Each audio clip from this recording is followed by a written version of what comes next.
sem som nas minhas redes e comecei a ver que estava a diminuir e o número de pessoas a reclamarem. Talvez por eu estar a tentar a fazer um podcast com microfone, mas agora já vou fazer aqui um chauzinho.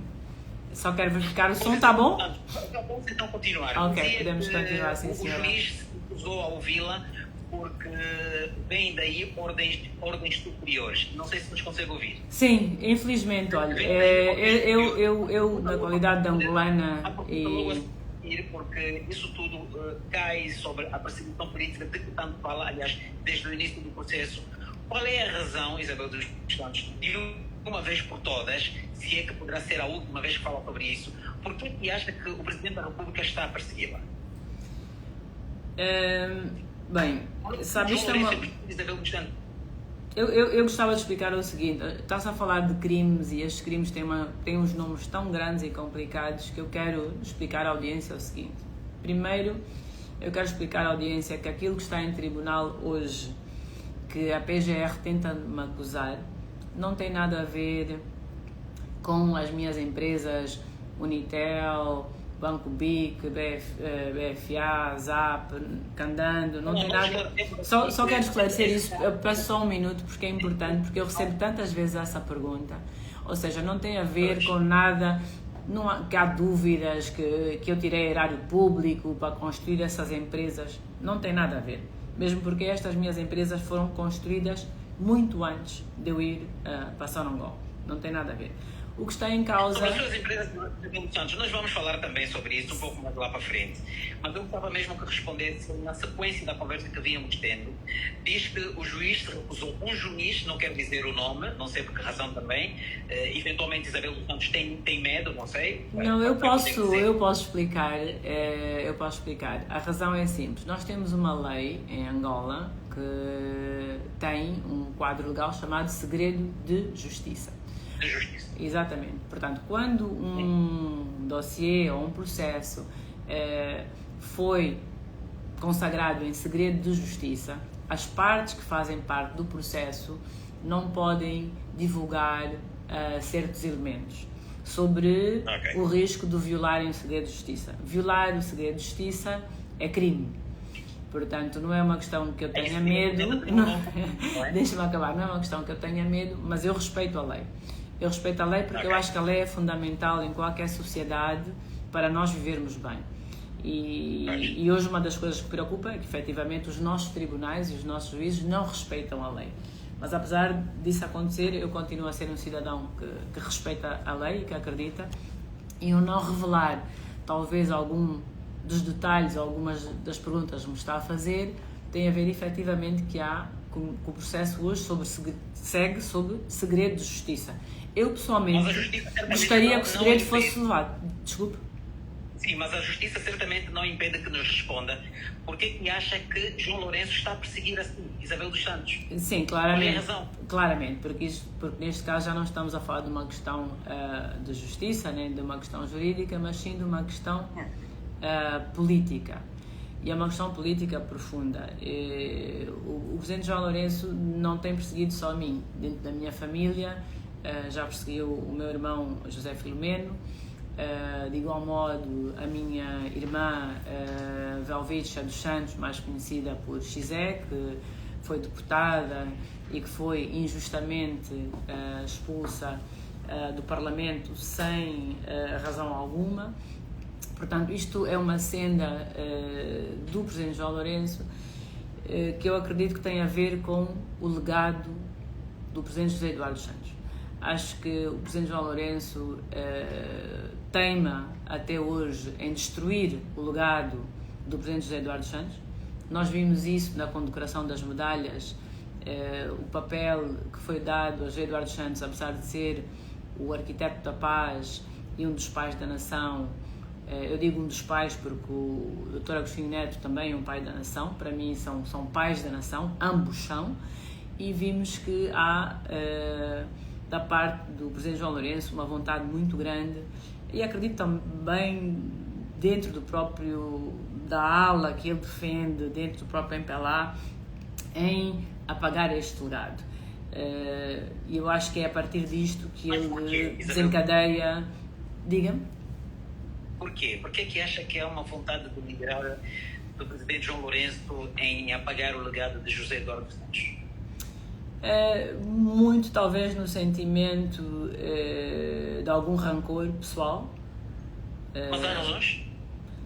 Estas razões têm que ser perguntadas mais a ele do que porque é difícil encontrar um racional, mas sobretudo na conquista do poder e na manutenção do poder.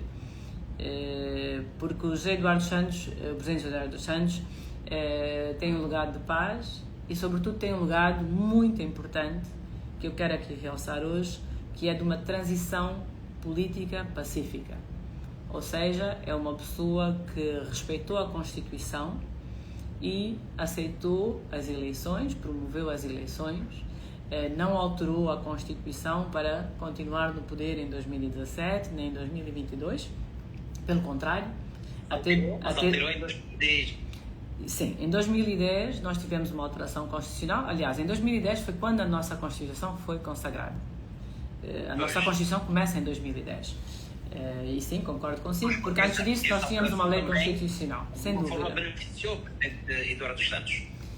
Bem, o beneficiar do ponto de vista político para a continuidade da gestão do partido da altura beneficiou o partido MPLA, sem dúvida, o partido no seu todo, não beneficiou uma pessoa em particular, mas acho que sobretudo também foi um benefício para a nação, porque eu honestamente vou rebater as ideias de quem diria que em 2010 Angola estava pronta para uma transição política quando tinha acabado de sair da guerra em 2002 e em 2006 e ainda se encontrava com as instituições extremamente frágeis. Portanto, todos os países têm que ter um tempo para se consolidar, para criar leis, para criar instituições mais fortes e efetivamente implementar um Estado democrático de direito. Angola levou o seu tempo, é normal. Eu não sou política, portanto eu quero aqui ficar bem claro que qualquer exigência que me venha a ser feita nesta entrevista do legado político que haja do MPLA, estas perguntas têm que ser colocadas às pessoas que fizeram e que tomaram essas decisões. Eu não fiz parte delas. Em 2010 eu era uma pessoa muito jovem, era uma criança. Portanto, não fiz parte dessas decisões. Cabelo dos Santos é mais velho que eu e eu, no entanto, não era criança na altura. Sim, mas olha, mas eu duvido que na altura você já tivesse idade de votar. Porque se você já tivesse idade de votar nessa altura, quer dizer que você é mais velho que eu. Porque eu em 2010 não tinha idade de votar. E nem tinha idade de ser ministro. E aliás, nunca fui ministro. Quero deixar bem claro, eu nunca fui ministro, nunca fui membro do Parlamento, nunca ocupei nenhum lugar de chave ou de importância no MPLA e nunca fiz parte das decisões da lei do nosso país.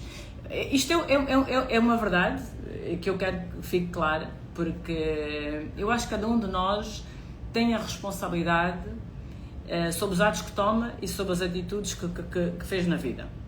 Eu assumo as minhas, eu assumo os trabalhos que eu fiz, assumo as coisas certas, assumo as coisas erradas, assumo o que eu tenho que aprender, o que eu sei, não tenho problema em relação a isso, mas não posso, de maneira alguma, assumir coisas que não são minhas e que felizmente há todo um partido político, o MPLA, para perfeitamente vir aqui explicar as razões que os que levaram a tomar as diferentes decisões que eles tomaram durante os últimos 20, 30 anos de gestão do país. Pois, nós não vamos falar novamente da alteração da Constituição em 2010, porque senão entraríamos num campo, mas certamente que em 2010 Isabel dos Santos deve estar a fazer alguma confusão, já votou, pelo menos nessa altura. Não estará a falar de 2010, talvez em 92 ou coisa parecida. Mas vamos ainda regressar ao ponto em que estávamos. Isabel dos Santos diz que João Lourenço ditou a sentença condenando-a mesmo, mas não me disse claramente as razões possíveis de João Lourenço querer apagar o legado do seu pai, querer destruir a sua família. Eu parto do princípio porque ele pretende construir o seu próprio legado e pretende ele deixar a sua marca política e histórica em Angola. e que para isso sente necessidade de efetivamente não deixar a marca e o legado do arquiteto da paz, engenheiro José Eduardo Santos. Pois bem, e durante este tempo, Isabel dos Santos, que vem sendo julgada ou contada, se considera que o Poder Judicial não é independente, por que acredita que qualquer recurso dentro do país ainda pode ser feito? Olha, eu acho que num país em que não há justiça para uma pessoa, não há justiça para todos. Porque do momento em que a justiça deixa de ser independente, deixa de ser justa e que os juízes deixam de cumprir as leis, da mesma maneira que eles hoje não cumprem a lei, no meu caso, amanhã não cumprirão a lei em outros casos também. Ou seja, passamos todos a ser um país mais frágil, onde os nossos direitos e as leis que nos protegem deixam de nos proteger. E isto numa sociedade é extremamente perigoso. Eu digo que é perigoso porque nós já vimos que as ditaduras, os regimes autoritários, a primeira coisa que fazem é efetivamente instrumentalizar a justiça, fazer com que a justiça não funcione e dessa forma a sociedade e os direitos civis tornam-se muito, muito mais frágeis. Isabel dos Santos, há uma narrativa, há uma corrente que também defende que a sua nomeação na Sonangol também foi um ato político. Quando considera que as decisões agora do tribunal são políticas, não está a dizer isso porque é uma situação que está a acontecer ao desfavor, quando a sua nomeação também terá sido por razões políticas? Bem, a minha nomeação na Sonangol não foi por razões políticas, por uma questão muito simples, porque eu efetivamente não fazia parte, e como digo, nunca fiz parte dos órgãos políticos do país, não fazia parte do Bureau Político, não fazia parte do Comitê Central. Portanto, a minha nomeação na Sonangol tem a ver com o meu percurso como empresária, o facto de eu vir do lado privado, portanto, do setor privado, da atividade privada, de ter construído várias empresas e que a Sonangol precisava de uma pessoa capaz de reestruturar, de um ponto de vista, a gestão da empresa. Para mim, a gestão de uma empresa não pode ser política. Portanto, qualquer pessoa que venha defender, vamos colocar um político à frente de uma empresa, muito bem. O político à frente de uma empresa pode ser, talvez, para desenvolver relações institucionais, para fazer networking, para fazer lobbying, mas um gestor não é por cariz uma pessoa política. Concordo consigo que ser nomeado para cargo do PCA da Sonangol é efetivamente uma nomeação por decreto, porque na nossa lei as nomeações dos conselhos de administração das empresas públicas são feitas por decreto. Portanto, sim, fui nomeada por decreto. Aliás, a minha nomeação, houve um grande debate se eu tinha mérito ou não de estar à frente de uma empresa como a Sonangol. Esta questão foi inclusive vista pelo Tribunal Supremo, na altura, e o Tribunal Supremo, depois de vários meses de análise, etc., emitiu um acórdão que foi assinado unanimamente por todos os juízes, reconhecendo que a minha nomeação não tinha ilegalidades e que era uma nomeação por mérito. Não podia ter sido, tal como disse agora, que uma frente política no judicial, não teria sido também por influência política, porque na altura o seu pai era o Presidente da República. Não há essa possibilidade? Na altura o meu pai era, sem dúvida, o Presidente da República. Eu acho que isso não está em causa, mas também o que não está em causa é que na altura eu era uma das maiores empresárias do país, com muita experiência, que tinha talvez feito coisas extremamente difíceis, montado empresas de raiz, que muitos conhecem, de formação a milhares de jovens, não estou a dizer isto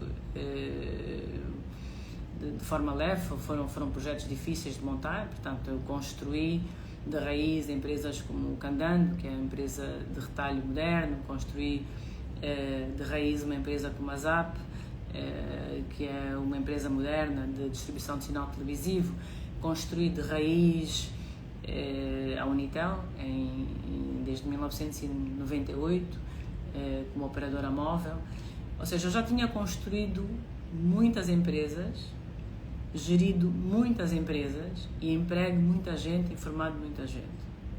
Quando eu chego a Sonangol,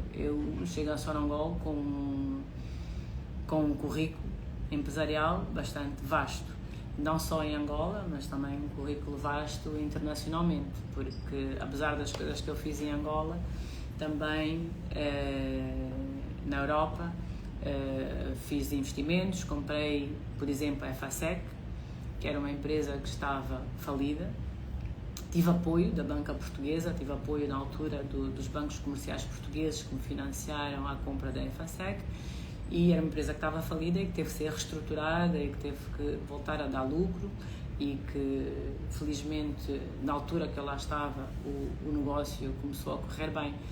Portanto, a minha ida para Sonangol vai muito neste âmbito da questão de ser gestora, e acho que a razão que o governo me solicita como consultora não é uma razão política para fazer lobby, porque eles não precisavam de políticos para fazer lobby na Sonangol. Eles precisavam eram de um gestor capaz que conseguisse pôr a empresa a dar lucro. A Sonangol estava praticamente falida, tinha muitas dificuldades financeiras, não conseguia pagar o combustível, tinha 1,6 bilhões de atrasos em combustível, tinha custos altíssimos, é uma empresa com vários problemas. E eu fui chamado efetivamente como um gestor que vai reconstruir e transformar uma empresa. Isabel dos Santos, alguma decisão durante a sua gestão que acredita ter sido mal interpretada pela acusação? Alguma decisão? Sua, assim, durante a sua gestão na Sonangol, alguma decisão que tomou na altura e que neste processo estará a ser mal interpretada? Não. Ou vê alguma decisão? Não, digo isto francamente porque... Enquanto o PSDB da Sonangol foram decisões muito bem tomadas. Não, eu digo isto francamente porquê? Porque aqui não se trata de uma decisão bem tomada ou má tomada. Aqui o que se trata é pura e simplesmente uma mentira, né? Ou seja, estamos há 8 anos a ouvir a mesma história. E qual é a história da PGR? Não houve consultores na Sonangol e os consultores não prestaram serviço. É a mesma história durante 8 anos. 8 anos, a PGR de Angola repete que a Boston Consulting Group não estava na Sonangol, que a McKinsey não estava na Sonangol, que a Pricewaterhouse não estava na Sonangol, que elas não prestaram serviço e que elas não foram pagas. Então a minha pergunta é, se estas empresas não estavam na Sonangol, quem eram aquelas 100, 130 pessoas que ocupavam o piso que lá estava? Quem eram as pessoas que estão relatadas em centenas de atas de várias reuniões que houve na Sonangol? E porquê que estes mesmos consultores, são consultores mundiais, que trabalham com a Google, que trabalham com um monte de gente, porquê que eles próprios confirmam que eles estavam na Sonangol, que eles trabalharam, que eles foram pagos? Todos confirmam, não há dúvida. Há transferências bancárias, sim, diretas. E mais, quero aqui dizer uma coisa que se calhar nunca disse no passado. Sabe que a maior parte dos pagamentos aos consultores não foram feitos por mim? Quem os fez? Foram feitos quando o engenheiro Paulino Jerónimo, que era presidente da Comissão Executiva, foram feitas sob a gestão dele. A maior parte dos pagamentos foram feitos e com a autorização dele. Portanto, e porquê que não falou isso também, em seu favor? Eu tenho revelado, sabe? São 8 anos que eu repito a mesma história, mas eu acho que talvez a PGR acredita que se eles contarem uma mentira 100 vezes ela vai virar verdade. Mas se eles contarem uma mentira 100 vezes, eu vou contar a verdade 1000 vezes, porque eu não me vou cansar de dizer a verdade e a verdade vai prevalecer. Porque a mentira tem um defeito, é que ela é uma mentira. É só isso. Se a mentira fosse verdade, seria mais fácil. A mentira é sempre uma mentira. E a verdade é que são centenas e centenas de trabalhadores que viram os consultores, que trabalharam com eles, que os serviços foram prestados. Disso não há dúvidas alguma. Não há dúvidas. Agora é preciso perceber o porquê que a PGR, durante 8 anos, continua a insistir nesta mesma história e continua a querer levar, inclusive, esta história a julgamento. Isto é que é o mais incrível, é querer levar esta história a julgamento, querer fazer um julgamento onde o juiz ignora todas as provas e ignora todas as testemunhas. Bom, se isto não é perseguição política, realmente não sei definir então o que é uma perseguição política. Isabel dos Santos é acusada de digo assim, de 11 crimes. O tribunal fez cair recentemente 4. Diz que tudo é uma mentira. Nada de que é acusada para si constitui alguma verdade. Ou seja, Isabel dos Santos não cometeu absolutamente nada diante do que está a ser dito pelo tribunal. Exato. É tão simples como isso. E para poder ajudar as pessoas a perceberem melhor porque é que eu digo isto, eu vou dizer exatamente das 4 coisas que eu sou acusada. Eu sou acusada de 4 coisas, de 4 factos. Primeiro, sou acusada que não houve consultores na Sonangol e que eles não prestaram serviço e que o dinheiro foi para mim e que não foi para pagar os consultores. Esta é a primeira acusação. Segunda acusação, sou acusada de que se aumentou os salários na Sonangol e que estes salários não havia conhecimento e que não estavam registados na contabilidade. O que é uma mentira. Os salários estavam registados na contabilidade, os contratos, tanto de trabalho como os contratos dos administradores de mandatos, foram feitos pelo departamento jurídico, pela direção jurídica da própria Sonangol e pela própria direção de recursos humanos, e todos os pagamentos foram feitos das contas da Sonangol via bancária para os diretores e para todos os administradores. Todos receberam salários, todos pagaram impostos. Tudo isto está relatado nas contas da Sonangol, que foram aprovadas tanto pelo Ministério das Finanças como pelo Ministério dos Petróleos. Portanto, isto é a segunda acusação, salários. A terceira acusação que me fazem é de não ter pago o imposto que a Sonangol devia ao Estado em 2017. Bem, para aqueles que são empresários, sabem que os impostos são calculados a dia 31 de dezembro de 2017. Eu fui exonerada em novembro de 2017.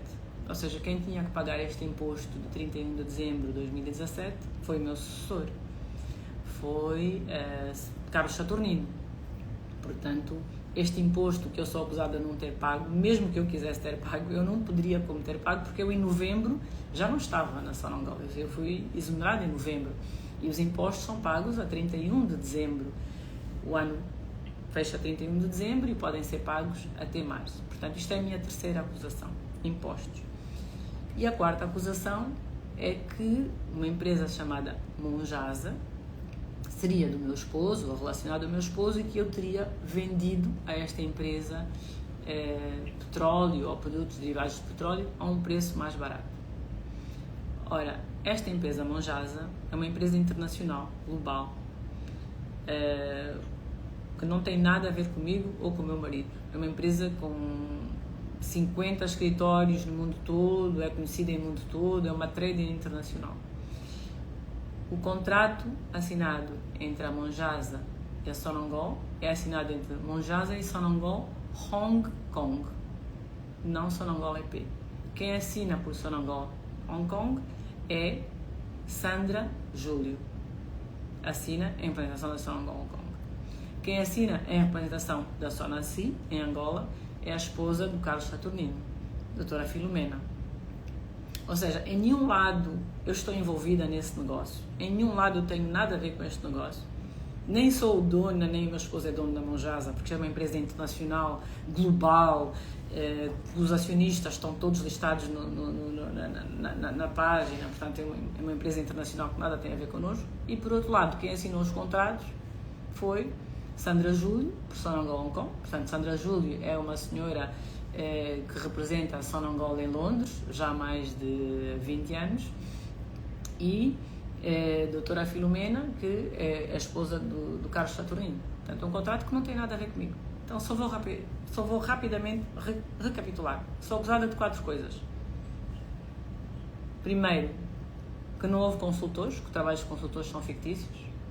Segundo, de aumento de salários. Terceiro, de não pagar impostos. E quarto, da Monjasa. Todas estas 4 acusações são falsas e são mentira. E o que é que tem a dizer sobre o peculato, abuso de confiança, que são outros crimes também, e tráfico de influência, que são alguns dos crimes de que é acusada neste processo? O que é que diz? Portanto, o peculato que a PGR diz é o não terem existido serviços de consultores prestados a Sonangol. Ou seja, a teoria do procurador, da Procuradoria, é que houve peculato porque não houve consultores na Sonangol, não houve serviços prestados na Sonangol e aquele dinheiro foi desviado. Essa é a acusação do peculato.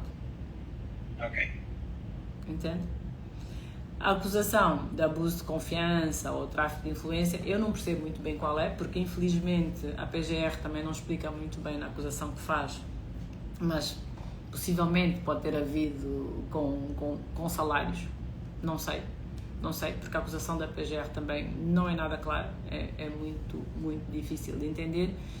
Eventualmente o facto de ser, na altura, presidente e usar disso para benefício próprio. Bem, eu como presidente do Conselho de Administração, não executivo, o único benefício que tive era salário, obviamente, carro, enfim, os benefícios normais ligados à posição de presidente do Conselho de Administração.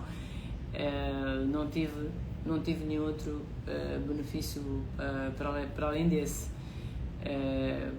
Acredito que eles querem, talvez de alguma forma, usar o tráfico de influência para tentar sustentar uma teoria de alguma influência minha como filha de presidente, etc. Tenho notado muitas vezes que eles referem muitas vezes a filha de presidente, filha do ex-presidente, etc.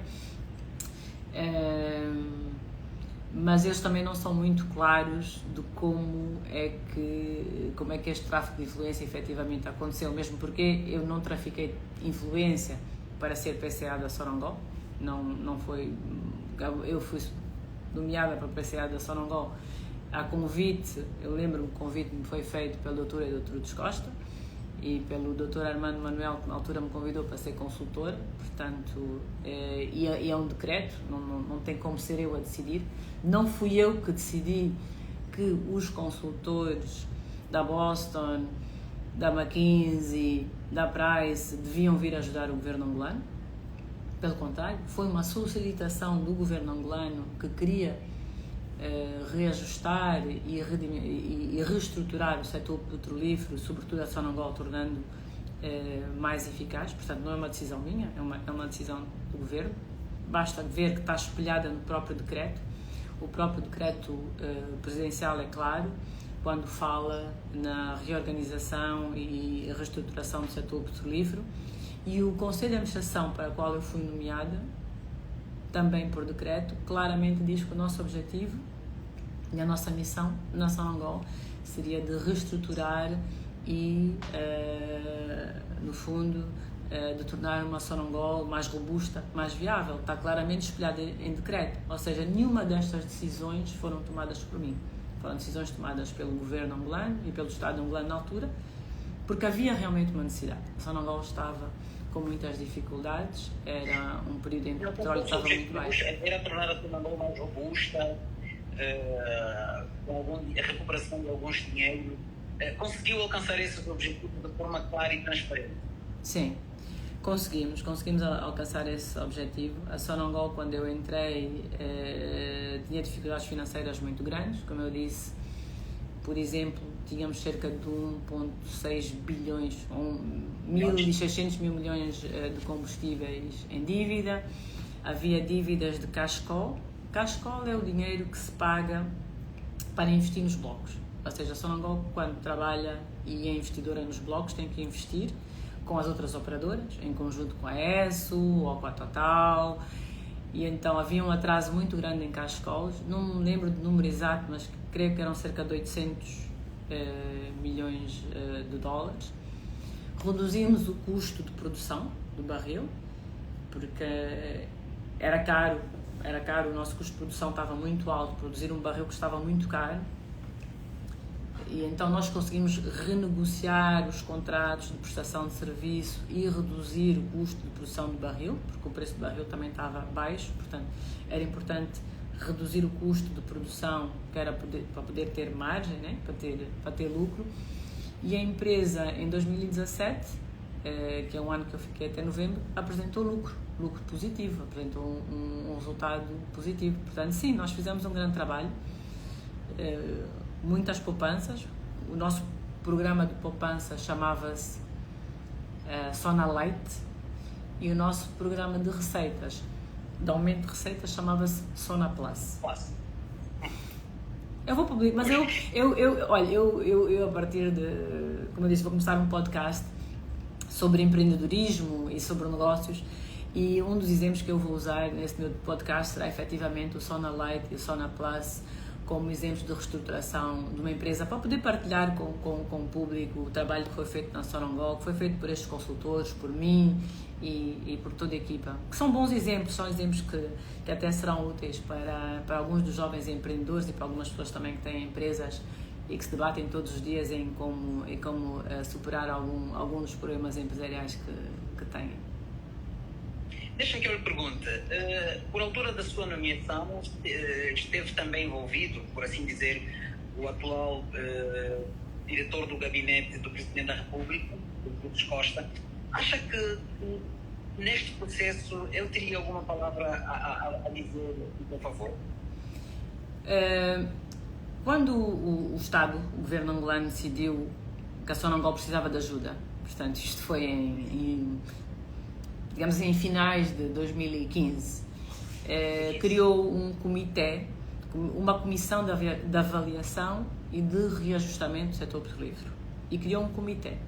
O presidente dessa comissão de reajustamento do setor petrolífero era o Dr. Edelturdes Costa. Então eu trabalhei efetivamente muito próximo do Dr. Edelturdes Costa, como na qualidade de consultor, porque por decreto estavam nomeados 2 consultores independentes, eu era um dos consultores, e trabalhei muito próximo com ele, muitas interações, muitas vezes cumprindo ordens ou instruções que ele dava, no sentido, porque ele é que me transmitia qual é que era a vontade do governo ou a visão do governo em relação de como melhorar o setor petrolífero angolano, tornando-o mais eficaz. Uma das coisas importantes que houve neste processo foi a criação da própria agência.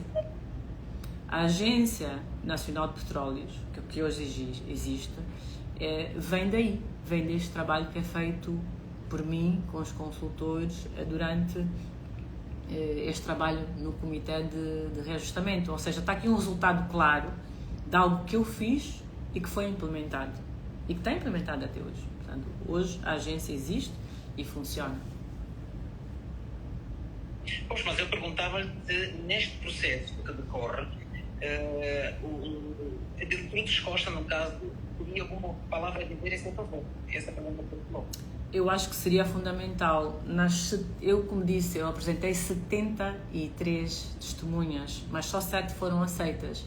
E a primeira testemunha que eu apresentei foi efetivamente o nome do Dr. Edelturdes Costa, porque ele é uma pessoa que participou profundamente neste processo, inclusive trabalhou junto com os consultores e comigo também neste processo, e eu apresentei como testemunha. Mas o juiz recusou que ele fosse ouvido, recusou-o como testemunha, inclusive, da mesma maneira que também recusou que eu fosse ouvida e que também não me quis ouvir. Se acredita, Isabel dos Santos, que os tribunais em Angola não são independentes, dependem do poder político, considera possível ter um julgamento justo aqui dentro, caso isso venha a acontecer? Para mim hoje já não restam dúvidas que o tribunal e os juízes em Angola não são, portanto, que não são independentes. Porque um juiz que é independente não tem razão para negar ouvir testemunhas. Um juiz que é independente não tem razão para negar ouvir o que eu tenho que dizer, as minhas declarações como arguida. A lei diz que ninguém pode ser consagrado arguido sem ser ouvido. É contra a nossa lei não ouvir alguém. Portanto, um juiz que diz e que recusa 2 vezes que eu seja ouvida e que depois em seguida retira do meu processo o pedido, 2 pedidos meus para ser ouvida, que é para ninguém encontrar esse meu pedido no processo, não é um juiz independente. E um juiz que nega todas as provas, que faz um despacho de pronúncia no qual não tem uma só palavra sobre as provas que foram apresentadas, não é um juiz independente. E uma justiça que não é independente é extremamente perigosa num Estado que quer ser um Estado democrático de direito, porque, como eu digo, hoje isto pode ser no meu caso e amanhã, com certeza, virá a acontecer noutros casos. E isto tem que ser evitado. Nós como angolanos, para seguir as palavras do próprio Presidente João Lourenço, uma justiça mais justa, e como ele diz que uma justiça mais justa é difícil, uma justiça mais justa é efetivamente os juízes serem independentes, não cumprirem ordens superiores, não cumprirem ordens do Presidente da República e respeitarem os depoimentos das testemunhas e respeitarem as provas que são apresentadas. E diante disso que diz, caso o processo continue de forma desfavorável para si, quais são as instâncias internacionais que pretende assinar? Bem, este é um processo interno, é um processo que corre em Angola e terá que correr em Angola, se correr, não é? Porque eu acho que um julgamento seria inútil, porque as provas são fortes e acredito que haveria de descredibilizar muito o Poder Executivo ir para um julgamento onde as provas estão efetivamente contra a acusação. Nós vamos entrar agora numa fase política importante em 2026, que temos um calendário político das eleições do MPLA, 2027, temos as eleições presidenciais e talvez este julgamento, ou usar este julgamento para distração de alguma manobra política, para mim não fica fora de hipótese, mas eu acho que seria um descrédito muito grande que os nossos juízes e o nosso sistema de justiça se deixassem embarcar por uma agenda política de uma pessoa, em vez de servir uma nação e um povo. Pois, Governador dos Santos, estando distante do país, acha que não seria mais facilmente tentar procurar juntar-se, ou receia que, marcando este passo, algo lhe possa acontecer cá dentro? Bem, eu muitas vezes não partilho o meu lado pessoal da história, porque todos nós temos os nossos problemas e sei que em Angola também a vida não está fácil, sei que as coisas são difíceis e então não quero sobrecarregar os outros com me vai na alma, mas a perseguição política que eu tenho sido alvo vai também a nível pessoal, inclusive ataques aos meus próprios filhos. O Estado angolano entrou há alguns anos atrás com o pedido de que me seja retirada, por exemplo, a guarda dos meus próprios filhos. Portanto, como vê, Angola hoje para mim não é um lugar seguro. Eu gosto de Angola, o meu sonho é voltar para Angola, quero fazer parte, quero continuar a construir as minhas empresas, quero continuar a criar empregos, quero continuar a fazer parte do planejamento e de uma visão de um país que dá certo, mas hoje para mim Angola não é um país seguro, porque quando eu tenho um Estado que inclusive ataca os meus filhos e que me quer tirar a guarda das minhas próprias crianças, acho que tenho que esperar e continuar a lutar, continuar a demonstrar estas injustiças. Quem tem que tirar a guarda O Estado angolano. O Estado angolano entrou com um pedido da justiça há algum tempo atrás, nesse sentido. e vê isso acontecer caso regresse a Angola. Daí eu ia regressar. Bem, é isto e outras coisas, não é? Por exemplo, são como eu já disse, a perseguição política contra a minha pessoa é forte. Eu tenho todas as minhas contas bancárias bloqueadas, não tenho documentos, por exemplo, não tenho documentos válidos, não tenho um bilhete de identidade válido, porque não me é dado um bilhete de identidade, portanto, mesmo se eu quisesse viajar, talvez fosse complicado.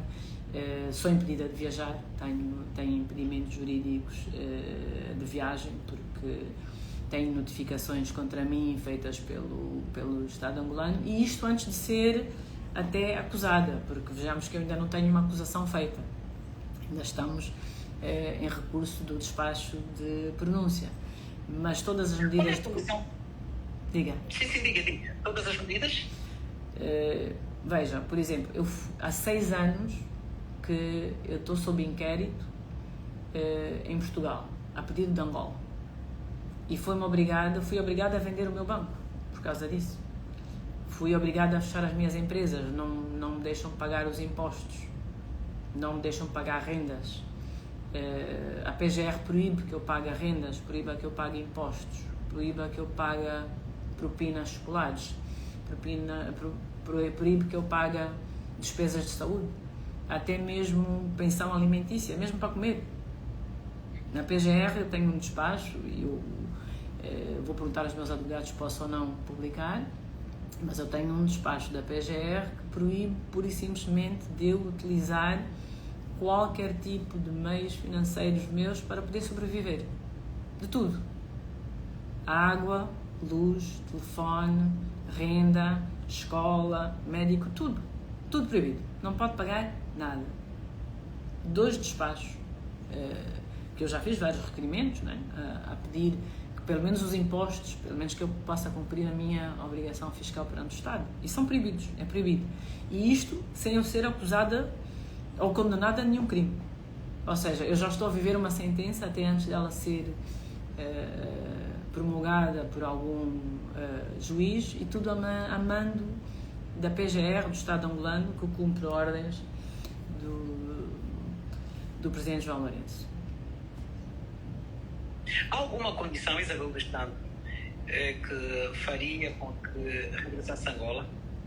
Alguma condição que o país tivesse de estar, que lhe fizesse regressar a Angola?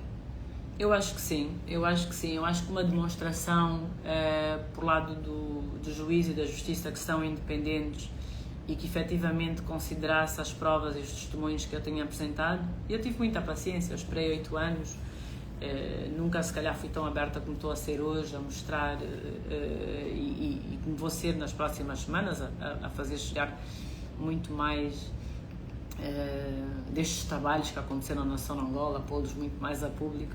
Portanto, eu acho que havendo um juiz e um tribunal com coragem de aceitar as minhas provas e de aceitar os testemunhos, e que percebesse que ir à frente com isto não é mais nada do que servir uma agenda política, e que este processo chegasse onde deve chegar, que tem que terminar. São 8 anos, há um momento em que isto tem que terminar, não pode continuar assim a perpetuar-se anos e anos sem fim. Eu acho que a partir daí, acreditando que havendo uma justiça independente e justa, sim, teria condições para voltar a Angola. Quando foi exonerada, Isabel dos Santos, ainda efetuou alguns pagamentos, certo? Recorda-se deste pacto. Eu pergunto-lhe se agora, quando olha para trás, se arrepende de ter feito estes pagamentos, mesmo depois de ter sido exonerada? Eu acho que há aqui alguma, digamos assim, eu não fiz pagamentos depois de ter sido exonerada. Nós fizemos a gestão corrente conforme a lei nos permite fazer, conforme a lei do gestor público nos permite fazer, até ao fim do meu mandato. Ou seja, até o fim do meu mandato eu fiz a gestão corrente que tive que fazer. E nessa gestão corrente eu fiz vários pagamentos, tomei várias decisões, mas a nível de gestão corrente, ou seja, apenas coisas que já tinham sido aprovadas Inclusive, estes pagamentos a que se refere eram pagamentos de trabalhos que já tinham sido efetuados. E eu quero referir que não foram os únicos pagamentos que eu fiz. Mas já tinha sido exonerada. Por que, mesmo sendo exonerada, procedeu aos pagamentos? A nossa lei é simples. A lei do gestor público ela é bastante simples. Nós mantemos em funções até a passagem de pastas, até a cessação de mandato. E durante esse período, uma empresa que continua a trabalhar e continua a fazer os pagamentos e continua a dar ordens normalmente, desde que seja parte da gestão corrente. E quero só fazer uma ressalva. O Conselho de Administração, presidido pelo Dr. Francisco Lemos, antes de mim, viveu numa situação igualzinha à minha. Ou seja, eles foram exonerados e continuaram a trabalhar até a minha tomada de posse. E entre o período em que foram exonerados e até a tomada de posse, continuaram a fazer pagamentos e continuaram com a gestão corrente da empresa. Porquê? Porque isto é legal e isto é o que manda a lei. O gestor deve continuar com a gestão corrente da empresa até a tomada de posse do novo gestor. Porque as empresas não trabalham 24 horas, trabalham 7 dias. Principalmente uma empresa como a Sonangol, não são empresas que pagam e que param e que apagam. Então, tudo que nós fizemos foram pagamentos dentro da normalidade, que já tinham sido aprovados. E aqui volto a fazer outra ressalva.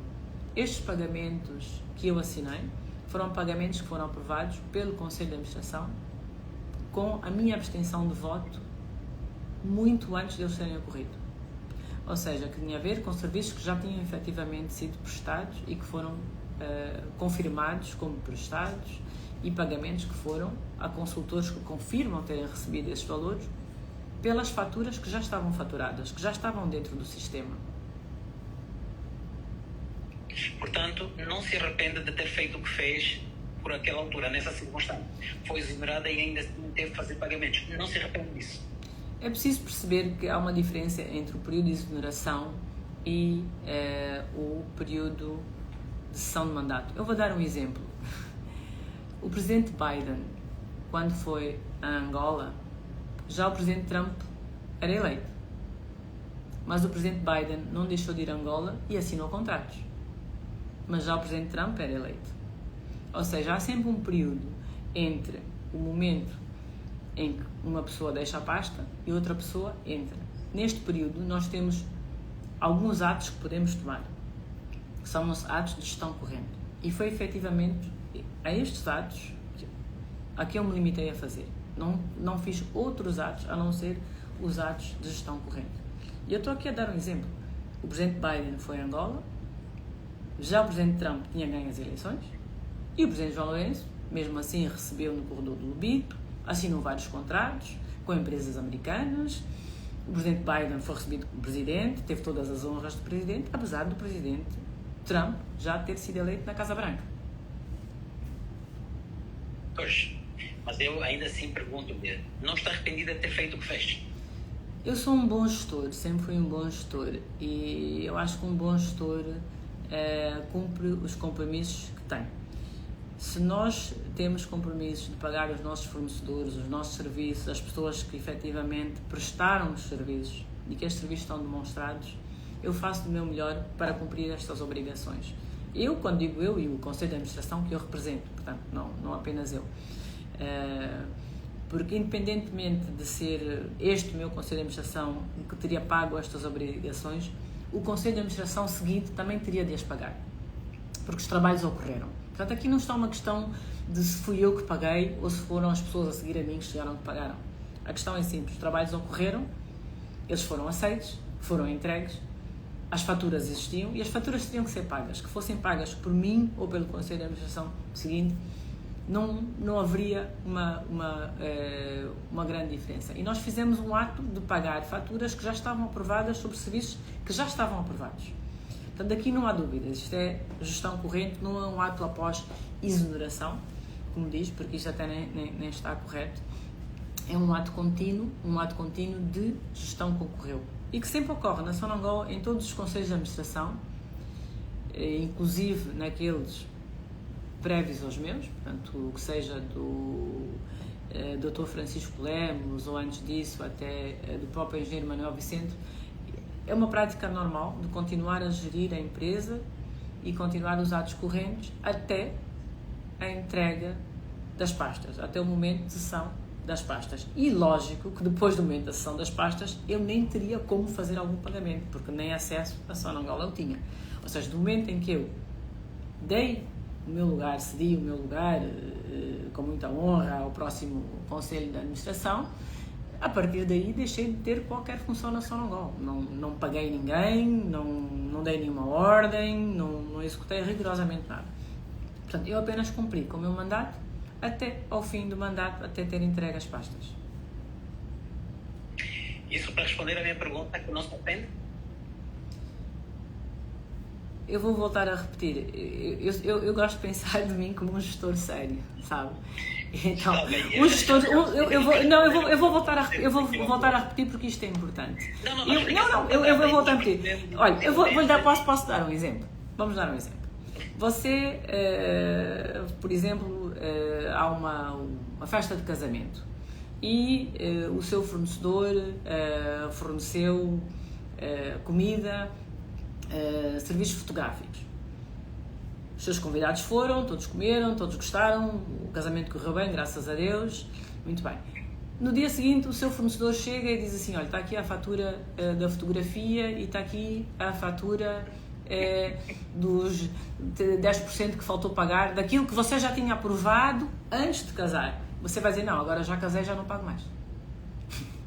Pois, não vai. Não, o exemplo... Porque você já tinha combinado com ele que ia pagar. Já está. Esse exemplo foi bastante rasteiro, não é? Para a percepção daquilo que eu lhe pergunto. Mas a minha pergunta é direta mesmo. A Isabel só tem de responder se... Mas a minha resposta é direta. E mais, eu quero dizer... Não se arrepende.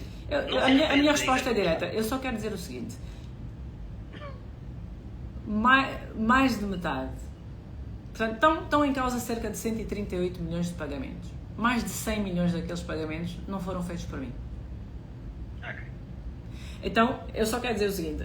O que está em causa é pagar-se a quem prestou serviços ou efetivamente verificar se os serviços estão prestados e se foram corretamente prestados e se foram aceitos. Porque se me disser assim, não, mas os senhores não prestaram serviços, está bem, eu posso ir e provar. Mas eu acho que aqui já não está em causa que não prestaram serviços, porque os consultores confirmam que prestaram os serviços, as pessoas que lá estavam confirmam, e até hoje a Sonangol continua a usar o projeto de transformação que eu deixei e que a minha equipa deixou e que eu acho bem. Portanto, nós vimos que eles tomaram muitas das nossas medidas e que eu disse, e uma das coisas principais foi a criação da própria Agência Nacional de Petróleos que existe. Não é? Eu acho que os compromissos de trabalho são para ser honrados. Acho que as equipas que trabalham têm que trabalhar em confiança e quando alguém trabalha e entrega um serviço em confiança é normal essas pessoas serem remuneradas, serem pagas pelos serviços que prestam e que pagam impostos destes serviços que prestam. Não vejo nada de errado nisso. Mas bem, como é que olha para a retirada? Qual é a leitura que faz, mais do que o número de acusações que o Tribunal retira do processo, no quadro dos 11 crimes, qual é a leitura que faz deste passo que o Tribunal marca? Olha, realmente alguns crimes foram retirados. Do que eu entendo, o juiz diz por alguns estarem prescritos, outros por dizem não haver provas suficientes de associação criminosa, etc. Portanto, é o motivo que ele faz. Mas para mim a decisão do juiz não é nem lógica nem verdadeira, porque se o juiz realmente fosse verdadeiro e lógico e tivesse tomado em atenção o próprio processo de instrução, uma coisa muito simples: empresa Monjasa, é fácil determinar quem são os donos, porque os donos estão listados, é uma empresa aberta, uma empresa internacional. Contrato da Monjasa não é assinado por mim, não há e-mails para mim, não há ordens minhas, é assinado por Sandra Júlio, que é a representante da Sonangol Hong Kong e UK, pela esposa do Carlos Saturnino, doutora Filomena, e por mais uma pessoa, o Sr. Bernardo. Ou seja, rigorosamente nada tem a ver com este contrato. Mesmo assim, mantém-se na acusação. os impostos da Sonangol que supostamente não foram pagos. Porque no relatório da Sonangol não consta lá que não há impostos pagos. Mas suponhamos que houvesse impostos não pagos. Eram postos para pagar dia 31 de dezembro de 2017. Eu sou exonerada em novembro de 2017. Como é que uma pessoa que é exonerada em novembro de 2017 vai pagar impostos de 31 de dezembro, quando já não está na empresa? Quem tem que pagar é quem vem a seguir a mim. Quem vem a seguir a mim é o Dr. Carlos Saturnino. Então, se este juiz fosse sério, estas duas acusações ele teria que ter retirado. De certeza, porque não tem como. Eu não tenho como pagar impostos da Sonangol depois de eu não estar na Sonangol. Isso é impossível. É impossível. Por isso é que eu digo que este juiz nem é sério nem é independente. Mesmo a própria questão da prestação de serviços dos consultores. Como eu disse, foram mais de 100 pessoas. Um piso inteiro. Na altura ainda recebi muitas críticas. Porque é que a engenheira Isabel está a trazer tantos consultores internacionais para vir para Sonangol, com tantos angolanos que sabem fazer este trabalho, porque é que não usa os angolanos? Eu lembro destas críticas, lembro de rebater estas críticas, de tentar explicar. Fazia algum sentido para si na altura? Fazia algum sentido? Hoje, olhando para o que aconteceu naquela altura, voltaria a aceitar um cargo desses? Ouça, eu quero dar aqui uma explicação porque é que eu aceitei. E eu aceitei este cargo, aceitei este desafio, mais do que o cargo, porque eu não fui pelo cargo. Na altura eu já era PCA da Unitel e administradora de mais de 17 empresas, já tinha mais de 20 mil trabalhadores no meu grupo empresarial, já era uma das pessoas que mais impostos pagava em Angola. E, portanto, eu não fui pelo cargo, porque eu não precisava de um cargo. E muito menos não fui por razões financeiras, porque felizmente tinha do meu lado profissional já remunerações bastante altas e as minhas empresas eram empresas que davam lucro. Eu fiz porque Angola estava a viver um momento difícil, como está a viver hoje. Angola estava a viver um momento difícil porque a Sonangol estava com muitas dificuldades, estava realmente praticamente falida, o preço do petróleo era muito baixo, eram $29, só para perceber que o nosso custo de produção é 40. Então, se o teu custo de produção é 40 e o teu petróleo está a 29, quer dizer que estás a perder dinheiro. Claro. Era uma situação muito difícil. Eu aceitei esse desafio a pedido do governo e fui para Sonangol por causa disso. E não para ficar lá muito tempo, porque também não imaginava a minha vida no setor público, nem a trabalhar para uma empresa estatal, mesmo porque eu sempre tive muito orgulho de trabalhar nas minhas próprias empresas. Portanto, a minha ideia sempre foi, fico 1 ano ou 2, no máximo 3, ajudo a reestruturar as equipas, ajudo a formar pessoas e saio. Vou ter uma substituição. Portanto, virão outras pessoas. E não me arrependo de ter feito isto, porque eu acho que sempre que o país precisar de mim, eu gostaria que uma angolana estar lá e contribuir, sempre que Angola precise de mim, sempre que uma empresa angolana precisar de mim. O meu dever como filha de Angola é esse. Eu gostei muito de ter trabalhado lá e gostei de ter contribuído. Então, Isabel dos Santos também entende, por exemplo, que atualmente uma das filhas do presidente João Lourenço esteja para o cargo que está para o Para si é bastante normal também que isso esteja a acontecer. Desculpa, veio com um pouco de interrupção. Pois eu perguntava-lhe se olha com naturalidade, para si também é normal que uma filha do atual Presidente da República esteja a ocupar um cargo, por exemplo, de PCE na Motiva. Eu não conheço o currículo, porque eu não conheço o Presidente João Lourenço pessoalmente. Não é uma pessoa minha amiga, não é uma pessoa que eu tenha frequentado a casa, não conheço a ele, não conheço a esposa.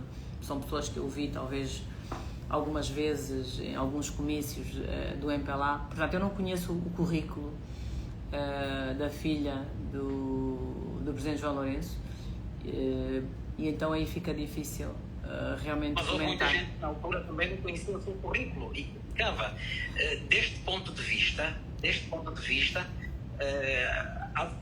assumindo que tem as competências que Isabel dos Santos tinha para assumir responsabilidade na Sonangol, foi essa nomeação, essa indicação ou a função que está a ocupar João Lourenço na Motiva? Bem, eu acho interessante dizer que na altura havia muita gente que não conhecia o meu currículo, porque Eu gostava de fazer... Não, deixa-me agora deu uma brecha, deixa-me agora dar um bocadinho aqui da minha biografia, não é? Porque eu sou fundadora da Unitel, portanto, desde 1998, mas a Unitel tornou-se uma empresa pública, digamos, uma empresa comercial, a vender serviços comercialmente em 2001. Fundei também a ZAP, que é uma empresa muito conhecida, fundei o Banco BIC, fundei o Candando, fiz parte da CIM Angola, portanto reestruturei a CIM Angola, adquiri a CIM Angola, fiz a nova fábrica da CIM Angola nova, e tudo isto eu fiz antes de entrar para a Sonangol. Ou seja, não conhecer o meu currículo como empresária angolana, que vai para a Sonangol em 2017, quando todas estas empresas são feitas antes e já têm milhares de trabalhadores. Eu acho isso, assim, uma pergunta um bocadinho rasteira, mas está tudo bem. Eu percebo. Mas eu acho que eu já era uma empresária bastante conhecida e já tinha feito muita coisa pelo país. Se olha com alguma naturalidade também esta nomeação, porque do mesmo jeito que houve críticas na altura, está a haver críticas da nomeação da filha do atual Presidente da República, e nesse sentido que eu lhe faço a pergunta, claro. Sim, na altura houve críticas e eu efetivamente tive que me defender, porque fui ao Tribunal Supremo. A minha nomeação para Presidente do Conselho de Administração da Sonangol foi ao Tribunal Supremo. Eu tive que me defender, tive que apresentar as minhas provas da minha formação profissional, tive que apresentar os meus currículos, a minha carreira, a construção das minhas empresas e tudo mais, e foi com base nisso que o Tribunal Supremo tomou a decisão que a minha nomeação era uma nomeação legal e que não sofria de nenhuma ilegalidade e, sobretudo, que não era uma questão de nepotismo, foi mesmo uma questão vista. Portanto, no meu caso, o Tribunal Supremo analisou se a minha nomeação da Sonangol era uma questão de nepotismo ou não, e houve essa análise. Mas eu queria dizer que em 2017, quando eu vou para a Sonangol, eu não sou uma pessoa desconhecida, eu não sou um empresário pouco conhecido em Angola. Aliás, eu já era uma empresária conhecida globalmente. Consolidada. Não, e globalmente, de um ponto de vista internacional, com muitas participações a vários fóruns internacionais, que seja o Africa Summit, o fórum da Bloomberg, com palestras dadas em universidades como a Universidade de Harvard, como a Universidade de Londres. Enfim, já fazia parte do Conselho de Administração de empresas que estavam cotadas em bolsa. Portanto, a Sonangol, quando eu fui para lá, já tinha uma experiência muito, muito vasta de gestão e um currículo bastante consolidado. Exato. E Isabel dos Santos, vamos levantar aqui algumas hipóteses. Como é que seria a tua vida caso seja condenado? Olha, há bocado fez-me uma pergunta sobre a questão da Sonangol e dos pagamentos aos consultores. Eu só queria, e perguntou-me se valeu a pena ou não e se eu estou arrependida. Eu fiquei aqui a pensar numa questão. E a questão é a seguinte: nós tivemos os consultores a trabalhar com a minha equipa de Conselho de Administração, com todos os diretores, em mais de 90 empresas subsidiárias da Sonangol, mais de 130 pessoas, durante 18 meses. E por mês, grosso modo, eram cerca entre 6 a 8 milhões de dólares por mês para 130 pessoas. Para salvar uma empresa, que era uma empresa que estava falida, que é o pulmão do país, que é uma empresa que contribui para 80% da receita nacional. Hoje, em contraste, nós temos um jogo de futebol de 90 minutos que custa 25 milhões de dólares. 90 minutos, 25 milhões de dólares. Então, se me pergunta qual é o dinheiro bem gasto, qual é a prioridade certa? A prioridade certa é nós termos as nossas empresas, que são o pulmão nacional da nossa economia, a funcionar bem, com eficácia, e investirmos dinheiro aí, ou é gastar 25 milhões de dólares em 90 minutos de futebol? Pois bem, deu a sua resposta, mas eu perguntava ainda como é que seria a sua vida, caso seja condenada. Bem, para ser sincera, a minha vida hoje é como se eu vivesse uma condenação. Há bocado eu partilhei consigo, mas talvez não tenha percebido o que eu quis dizer. Eu hoje não tenho uma vida profissional. Hoje eu tenho praticamente as minhas casas arrestadas, não posso viver em minha casa, tenho as minhas contas arrestadas, tenho as minhas empresas arrestadas,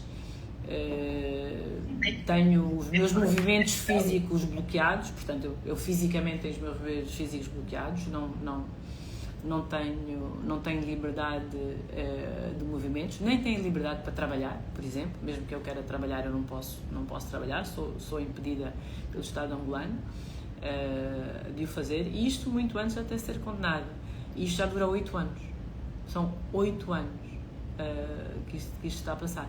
Portanto, a minha vida hoje não é uma vida fácil, é uma vida difícil. E uma condenação do Estado angolano, ou uma condenação do Presidente João Lourenço, porque até nem seria do Estado, seria do Presidente João Lourenço, seria na senda da perseguição política que ele tem vindo a fazer durante os últimos 8 anos contra a minha pessoa.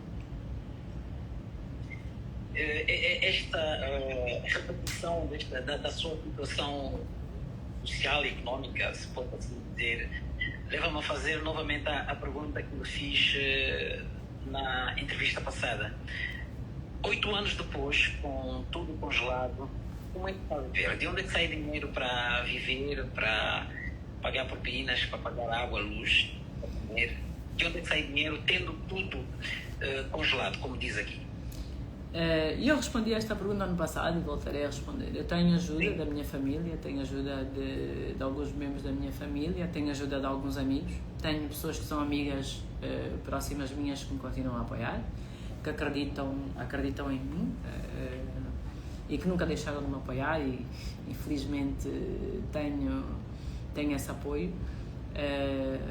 E é um apoio contínuo, tenho cada vez mais pessoas que me apoiam nesta batalha, nesta luta, que não tem sido fácil, e assim continuo, mas obviamente que eu gostava de poder trabalhar, gostava de poder continuar a investir, gostava de poder continuar a empreender, a criar empresas, a criar desenvolver, gostava de continuar a transformar Angola naquela Angola que eu adoro, que eu amo, naquela máquina de trabalho que muitas das pessoas que trabalharam comigo sabem como eu sou, porque eu sou mãos à obra, eu gosto de chegar, gosto de fazer as coisas acontecerem, e sinto pena de não poder fazer isso, sinto pena de não poder fazer parte da reconstrução do meu país, de não poder fazer parte da solução económica, porque eu sei que Angola hoje vive uma situação difícil, nós hoje os angolanos temos fome, temos desemprego, temos muitas dificuldades, e eu acho que eu faço parte da solução, eu acho que eu não faço parte dos problemas. E como é que se sente, Isabel dos Santos, viver, alguém que vive, olha, nós tínhamos o microfone ligado, eu perguntava-lhe como é que para si, alguém que com o poderio tinha, com os empreendimentos, com o peso económico, financeiro que tinha, como é que é para si viver hoje de apoio de terceiros? Bem, de um ponto de vista pessoal, não é fácil. Não é fácil, porque ninguém quer ser dependente de outras pessoas. É difícil. Principalmente que eu tenho um caráter bastante independente, sempre tentei trabalhar e fazer a minha própria vida, portanto é difícil, não o escondo.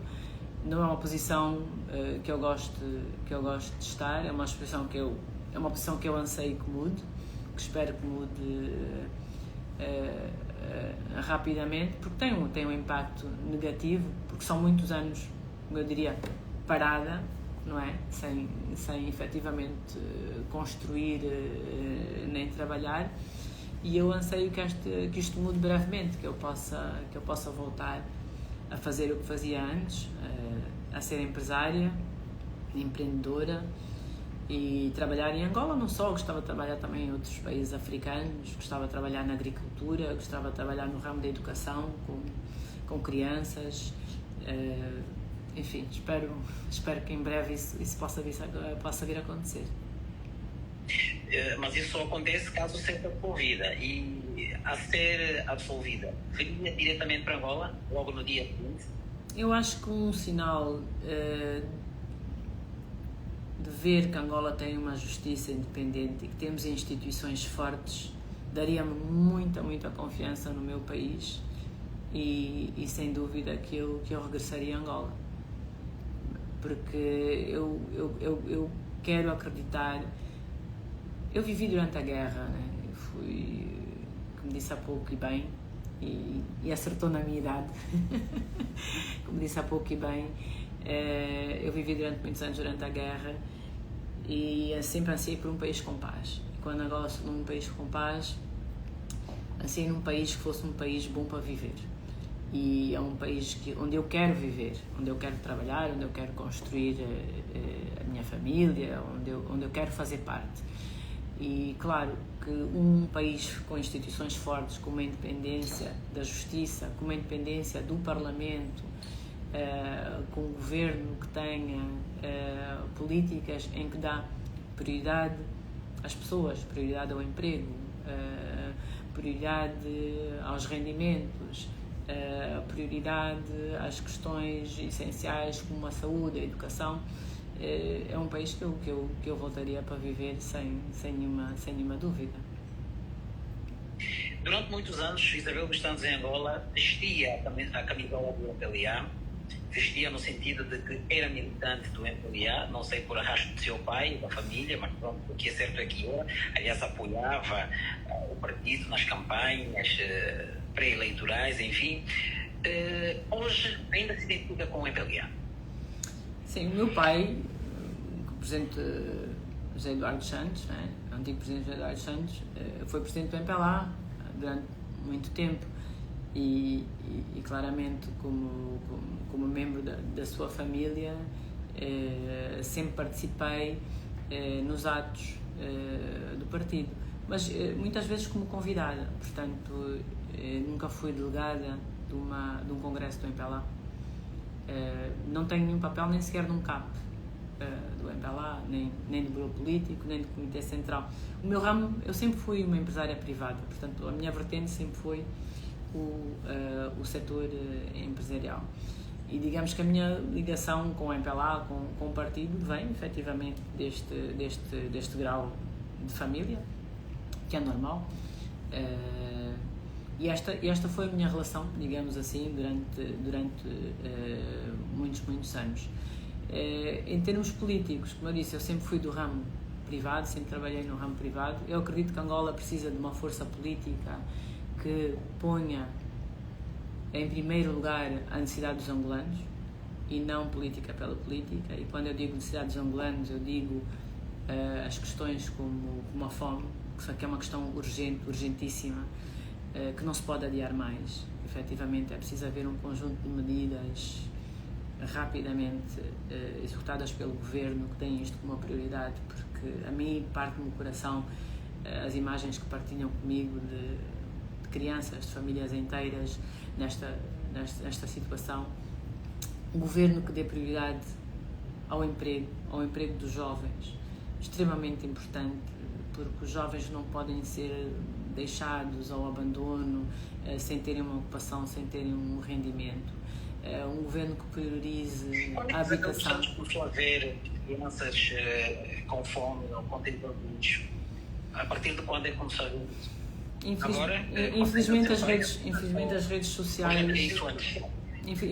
as redes sociais ultimamente têm partilhado cada vez mais este tipo de cenário, que é um cenário desolador, principalmente porque Angola pode produzir muita comida, portanto Angola tem capacidade agrícola, nós podemos produzir a maior parte dos alimentos, mas para isto não bastam palavras, o governo tem que ter medidas concretas, e quando eu digo medidas concretas tem que haver mecanização agrícola, tem que comprar máquinas agrícolas, não se pode continuar a fazer agricultura com katanas e enxadas, não é possível. O governo tem que dar subsídios à agricultura, Se nós formos olhar para a Europa tem política de subsídios aos agricultores e aos produtores. Nós não temos uma política de subsídio. Os agricultores hoje são largados a si próprios. Nós não temos, por exemplo, taxas de juros mais baixas. Não temos preparação de terrenos agrícolas em massa. Enfim, não temos uma política agrícola ativa. E nós devíamos ser um país agrícola, como é o Brasil. Se nós olharmos hoje para o Brasil hoje é o maior produtor de proteína, de gado, de frango, o maior produtor de soja. As nossas condições climatéricas são praticamente iguais. Mas o que nos falta é que isto seja uma prioridade e que haja investimento do Estado. Tem que ser, o Estado tem que apoiar e tem que pôr dinheiro na agricultura, nos agricultores privados, no setor privado, tem que apoiar com empréstimos, com fundos perdidos, com empréstimos bonificados, mas tem que apoiar. Nós temos que ter produção agrícola no país. Isabel dos Santos não respondeu a minha pergunta sobre se ainda se revê, se apoiaria na mesma forma que apoiava o MPLA na altura do seu pai, se hoje voltaria a apoiar. Eu acho que o MPLA teve várias fases da sua vida, portanto a fase mais emblemática foi sem dúvida a independência e depois a luta de libertação, a conquista da paz,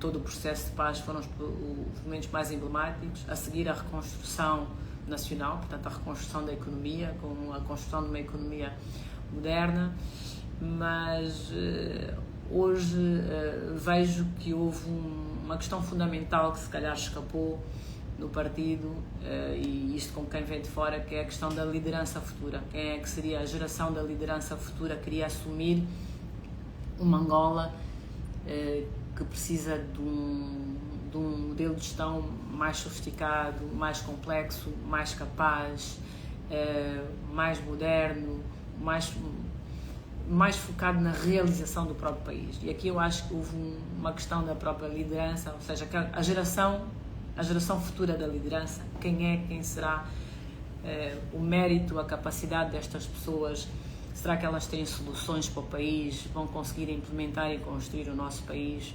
Este é que é o grande desafio, e hoje eu no MPLA não vejo essa geração, não consigo identificar quem são estes líderes com a capacidade de transformar Angola num país moderno, numa economia sólida, numa economia que cresce, numa economia competitiva e resolver as questões sociais, sobretudo as questões sociais que eu disse há bocado: emprego, habitação, saúde, bem-estar social. Na altura do seu pai, essas questões todas que levanta hoje, as pessoas viam, sentiam Isabel dos Santos, e isto havia naquela. Bem, se quer, podemos fazer uma análise da trajetória do MPLA desde 1975 até 2002. Não sei se esta entrevista será suficientemente longa. Eu acho que, e também, eu acho que, e como digo, eu não tenho problema nenhum em comentar qual é a minha visão como angolana, não é? Como alguém que vive em Angola, qual é a minha visão sobre o período histórico do MPLA desde 1975 a 2002 ou 2017, mas eu acho que passou por várias fases. Eu acho que houve várias fases.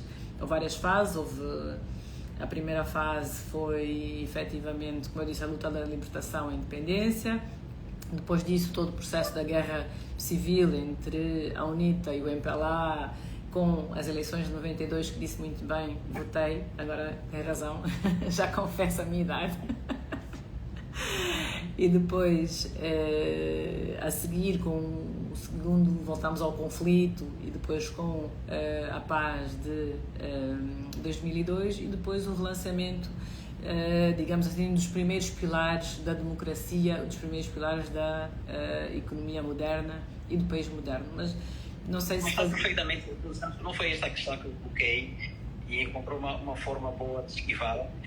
Mas é que eu confesso que talvez também não tenha entendido corretamente a questão, mas se quisesse ser assim bem direto na questão, se quiser ser bem direto na questão, também pode ser, porque eu não percebi muito bem se queria que eu fizesse uma história do MPLA, que eu também não sou a melhor pessoa para contar.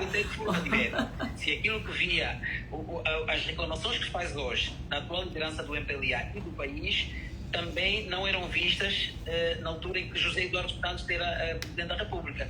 E é propositado que eu coloque essa questão porque, na altura, era o seu pai o Presidente da República. Mas já percebi... Não, mas quer que eu faça o que está-me a fazer... É uma pergunta concreta e eu posso responder concretamente. O que está-me a perguntar é se as condições de vida antes e as condições de vida agora, quais são melhores. Eu acredito que as condições de vida antes eram melhores. Acredito de uma forma, no genérico, não digo para todas as pessoas, porque efetivamente em Angola sempre houve pessoas com problemas, infelizmente, e o nosso trabalho é cada vez fazer com que menos pessoas estejam em condições difíceis e mais pessoas tenham melhores e melhores condições, mas comparativamente eu acho que, por exemplo, uma coisa muito básica, o salário valia muito mais e com o salário nós conseguíamos comprar muito mais. E isso é muito importante, ou seja, o rendimento das famílias ia mais longe. Havia uma política de habitação social que já começava aos poucos com alguns projetos de habitação social que já começavam a existir. Havia alguma normalização das vias, enfim, pouco a pouco as coisas estavam a começar a regenerar. E a própria produção, havia mais produção, as empresas tinham melhor saúde, conseguiam funcionar melhor. Eu não digo que era um período perfeito, não estou a dizer disso, de nada. Havia muito trabalho e ainda muita coisa para melhorar, sem dúvida. Mas hoje, eu acho a vida hoje mais difícil do que no passado. Mas eu não estou em Angola há 8 anos, portanto, peço desculpas se realmente o meu relato não é correto, portanto o meu relato é em terceira mão. É preciso que entenda que eu já não vou a Angola há 8 anos, desde 2018, e então todos os relatos que eu faço é em segunda mão. Se puder dar-me um minuto, ontem tive uma história de um angolano jovem que eu não conhecia, e é uma história que me deixou muito triste. É uma pessoa que me procurou pela minha rede Instagram, mandou um DM e disse: olha, eu por acaso estou na cidade onde você está e eu teria muito gosto em conhecê-la, importa-se de irmos tomar um café juntos. Então fomos, eu encontrei-me com ele ao final da tarde e ele contou-me a sua história. E eu perguntei: mas há quanto tempo é que você está cá? Ele disse: olha, eu estou cá há 4 dias. Eu disse: veio de férias? Ele disse: não, eu tenciono ficar, já não quero regressar para Angola. E chocou-me um bocado. Eu disse: mas não quero regressar para Angola porquê? Ele disse: olha, eu tenho 27 anos, já construí 2 empresas em Angola, tenho 20 trabalhadores, mas hoje sinto que já não tenho esperança, que já não consigo ver o meu futuro, nem o futuro da minha família em Angola. Isto era um jovem de 27 anos que me contou esta história ontem. Isso tocou-me muito. Os relatos que ele me fez a seguir, das condições sociais, etc., tocaram-me realmente muito. Isabel dos Santos, nós vamos terminar esta conversa com uma pergunta ligada à tua família. Como é que está a convivência com os teus irmãos José Filomeno dos Santos, Kizé dos Santos, Coriundu, Coriundu, nome artístico, é mais conhecido, não é? E outros seus irmãos, como é que conversam, de que falam, sentem saudade de estar juntos, querem regressar todos para Angola? Qual é a situação atual? Eu gosto dessas conversas de família, sobretudo estamos em véspera de Natal, não é? Olha, o que eu mais anseio é realmente poder voltar a passar um Natal e um final de ano em Angola com todos os meus irmãos, com os meus primos e com os meus familiares, à volta de uma grande mesa e fazer as nossas sentadas como fazíamos antigamente. Hoje não estamos juntos fisicamente, portanto o nosso contacto é muito por telefone, digital. Quando podemos, eventualmente, vemos uns aos outros, mas temos saudades uns dos outros, temos saudades dos tempos em que estávamos juntos, mas eu tenho fé, eu acredito que esses tempos virão outra vez e que ainda estaremos em Angola todos e juntos. Pois bem, Isabel dos Santos, vamos agradecer mais uma vez por esta disponibilidade e esperar, caso necessário, contar consigo em próximas oportunidades. Eu queria agradecer à Rádio Essencial por esta entrevista, por me terem dado o tempo de ser ouvida. Queria agradecer aos escutadores, à minha audiência também nas minhas redes sociais, pelo carinho, pelo apoio que me têm dado sempre, por não me deixarem abaixo, por estarem aqui sempre comigo a dar uma grande força. Agradeço de coração, e a todos os angolanos que me ouviram hoje, muito obrigada, muita paz, amo muito Angola e em breve com vocês, assim espero. Pois bem, fica aqui essa nota, Isabel dos Santos, uma vez obrigado, assim também ouvintes da Rádio Essencial e internautas. Agradecemos por ter estado desse lado. Já sabe que pode voltar a acompanhar a entrevista nas plataformas digitais da Rádio Essencial, nomeadamente no Facebook e no YouTube, ou também na quarta-feira, a partir das 9 horas, na 96.1. Ficam os abraços da equipa que trabalhou para si, Rosa Bola na produção, Nilton Ventura e Inês da Dade na técnica. Até uma próxima oportunidade.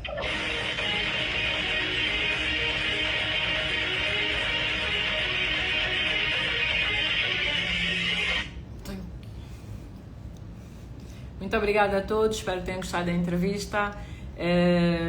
Só para dar aqui um alô a alguns dos meus seguidores.